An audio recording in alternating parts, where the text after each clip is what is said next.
Chapter 3. New Friends. Morning can be interpreted in many ways, especially by someone who no longer needs sleep. What was morning enough for the mage still felt like the dead of night to Farron. The warrior groggily dragged himself from his bedding, dressed, washed up, and stepped outside, only to find his travel companion already waiting, impatiently, with a large basket full of colorful crystals. The man looked at the basket, then at our hero, raising a questioning brow. The mage asked rhetorically, "What were you planning to pay with to ransom your comrades?"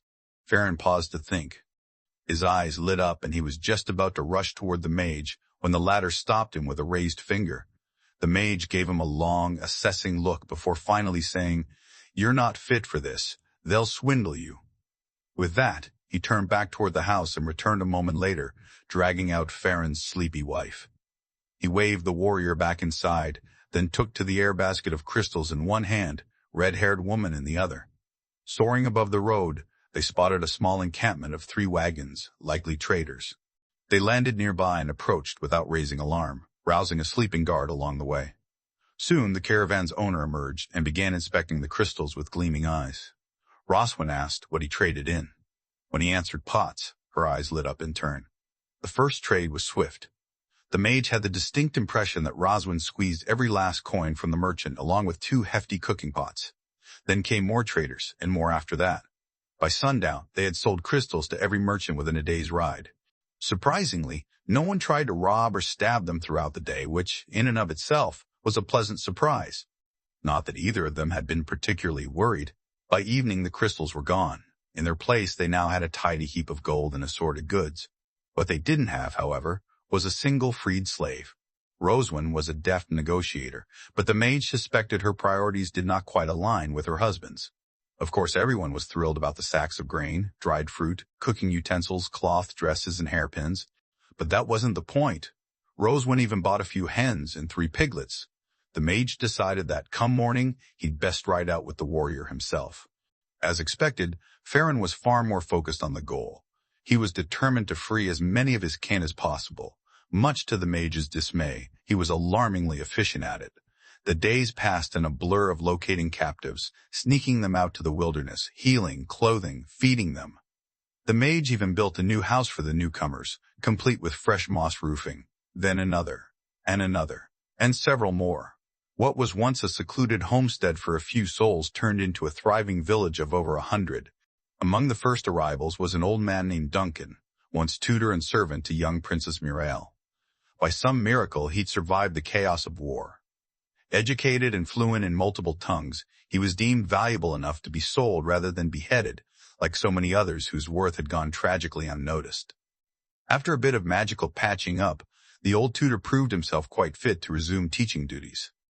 The small group of children in the village, including, of course, Farron and Roswin's brood, needed someone to guide their learning.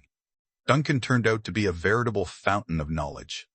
Unasked and unbothered, he cheerfully lectured the mage on every imaginable detail of the fallen Western Kingdom.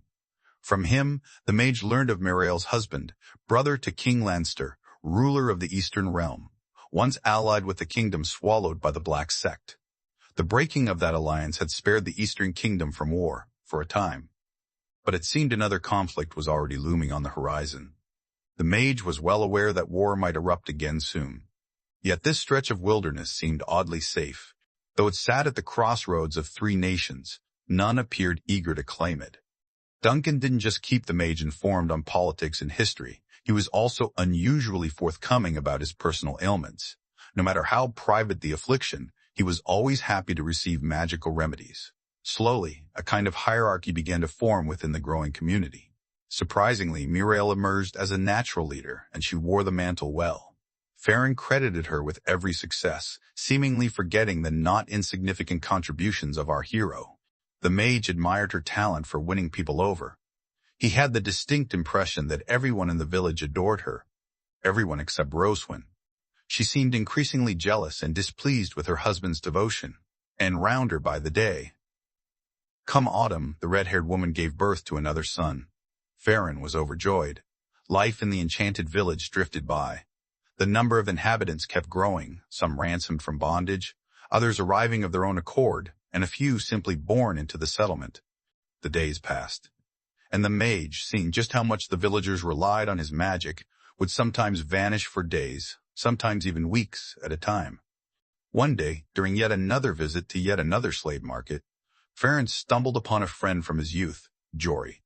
Once he managed to buy him back, the two decided to stop at an inn before returning to the village. Above the entrance hung a grotesque carving of a mythical creature with an absurdly long nose and ragged, pointed ears. Its twisted figure only added to the ridiculousness. Farron and Jory quickly sank into memories which grew increasingly far-fetched with every tankard they drained. The mage, only half interested, listened lazily to their talk, now and then glancing around at the other patrons. As he eavesdropped on snippets of conversation, he gathered that the inn was called the Malicious Slough. The sign and the name stirred something in the mage that went deeper than idle musing. "Tell me, Farron," the mage broke the silence, eyeing his companion intently. "What exactly does that word slough mean?" "Slough?" Farron raised his brows, nervously shifting his tankard. "It's a nasty creature from children's tales. Spiteful, misshapen, supposed to like playing tricks and hurting folks," Jory muttered without lifting his eyes from his mug. The ale had long since begun to hum in his skull. "Then why do your children call me that?" the mage asked calmly, though a sharp glint lit his gaze. Farron dropped his eyes. "I don't know. They said it before you freed me." His fingers clenched around the edge of the table. "Maybe I should ask them. Maybe I should ask them. Maybe." The knight swallowed hard, the question weighing heavy on him. Jory began shifting his gaze between them, trying to think of a way to ease the tension. "Then tell us, how shall we call you?" The mage stared for a while into the dark ale in his mug, as if seeking answers in its depths.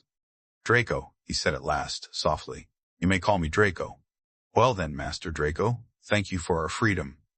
Jory raised his mug and looked him in the eye, unusually focused. The mage nodded, as if accepting an honor he didn't quite feel he deserved. "You freed both of us, and from what I hear, many others too. Why do you do all this?" Draco leaned back in his chair, ran a finger along the wooden tabletop. "I saved your princess. That makes her my responsibility now. I must watch over her. You lot just happened to cross my path." "Our lovely young princess?" Jory smirked suggestively. "Master Draco would never do such a thing," Farron cut in again. "And you don't feel responsible." Jory had to pause for a hiccup. "For all of us? For you?" Draco smirked. "You manage well enough in chains. You'll manage without them." But Jory wouldn't let go. "Your guardianship of the princess feels like a heavy burden, doesn't it?" shows on your face. "Sometimes," Draco admitted at once with startling honesty. "Will you ever leave her alone?" Jory narrowed his eyes. Draco shrugged. "Of course." Farron scraped his chair back with a loud creak. "Let's go. Enough of this talk. Not so fast." Jory placed a hand on his shoulder and looked back at the mage. "You know what I think? I think you're better than you want us to believe." Draco raised a brow. "Why would you think that?" "Because if you were just some scoundrel, you'd have left ages ago. But you're still here, wasting time with us. Good folk do things they don't want to because they don't know any other way." The mage turned his gaze away. "Don't place too much hope in me. I'm only a man." "He's not just any man," Farron muttered, rising with a heavy sigh. "We're going." Nearly 6 years had passed since Draco had arrived in this world. On that day, Serena, daughter of Muriel, was celebrating her 6th birthday. The little princess. That's what the villagers called her. The mage held a special fondness for her, too. In her honor, he had crafted a toy castle and a few simple wooden dolls. The village buzzed with joy. Children darted across the square. Adults paused to offer birthday wishes to the girl. No one suspected the day's peace would soon be broken. In the early afternoon, unexpected guests rode in from the edge of the village. A party from the east, a knight in heavy armor, his squire, several armed men, and an unarmed nobleman. They halted in the square without so much as dismounting. "Who speaks for this settlement?" the knight called out, his voice laced with the peculiar confidence of someone who'd never been properly thrashed. "You may speak with me," Muriel answered, stepping forward with her head held high. The knight gave her a long look. "I've no interest in talking to some wench," he scoffed. "Watch your tongue, mongrel," Farron growled, his hand slipping to the hilt of the sword at his belt. A heartbeat later, Jory wordlessly stepped closer and stood beside Farron, blade already drawn and ready for use. Draco watched from a distance. He preferred not to get involved, and more than that, he preferred nobody die today. "Very well," the knight spat to the side. In the name of King Lanster, I proclaim that this village, lying on His Majesty's lands, is in arrears with its taxes. Muriel raised a brow. We know of no such taxes. We've lived here for years. This is the first we've heard of anyone laying claim to these lands. Failure to pay levies required for the king's war effort is considered treason, the knight said, resting his hand on his sword. Men from the village began to gather. They wore no armor, bore no shields or swords, but nearly all were veterans of a lost war. At this time, the nobleman who had arrived and his armed men began to look around nervously. The knight quickly realized things were not going his way. Payment may be arranged in installments. The royal collector will determine the exact sum. He gestured toward the unarmed nobleman. We won't pay a tax, Muriel said firmly. We need nothing from your king. That is all. You may leave now. A mistake, the knight growled. We'll be back. Draco sighed heavily. He had hoped Muriel would handle this better. He unbuckled his sword belt, handed it to Farron, and stepped forward until he stood directly before the knight. I'll offer you a bargain. I see you have a sword and men. You must be skilled in combat, he said pleasantly. If I defeat you in a duel, you'll ride back the way you came and never return. If I lose, I'll pay your taxes for 100 years in advance. What do you say? The knight looked him over from boots to brow, lips curling into a sneer. I can deal with you myself. So we have a bargain? Aye, we do. The mage nodded to Falmir standing nearby, and the boy came running with his wooden toy sword. Draco took it from him and sent him back. The villagers stepped aside, some chuckling, forming a wide, empty circle. To make things fairer, I'll use only this wooden sword, Draco said with a light grin. Would you like me to wear a blindfold as well? I'd hate for anyone to claim the odds weren't even. For that insult, you'll die, fool. You've no idea who you're dealing with. And you've no idea who you're dealing with. And you've no idea who I am, Draco replied calmly. Look at these people. Do any of them look worried for me? The knight glanced around nervously. The faces surrounding him showed amusement, not fear. Still, he decided it didn't matter. He leapt from his horse, drew his steel sword, and charged. The first blow came fast and wide. Draco caught it with the wooden blade, barely flinching. The next was parried with ease. Steel gave him no advantage. The knight leapt back, swung harder, and struck with full force. The blade shattered as though it had hit stone. What in the... He struck again. This time the blade halted mid-swing, stuck as if held by some unseen force. Draco grasped it with his free hand, squeezed, and the steel bent and cracked. You can still yield, the mage said kindly. What sorcery is this? Who are you? A humble wanderer. A greatsword was handed to the knight. He charged once more, aiming to cleave Draco's skull. Another block. Another hand on the blade. Another sword broken. Seize him, the knight roared, livid. His men rushed in. Their blows bounced off Draco like pebbles flung at a boulder. He, in turn, broke their weapons one after another, as if snapping twigs for a fire. Shall we call it a day? Draco asked with a weary tone. I'd rather no one got seriously hurt. You can surrender at any moment, the knight hissed through clenched teeth. That's not what I meant, Draco replied, sounding disappointed. At last, the mage decided it was time to end things. He began swatting at them with the wooden sword, lazy, unskilled strikes, but monstrously strong. Soon enough, the knight and his men lay groaning on the ground, thoroughly battered. Be off with you, the mage commanded.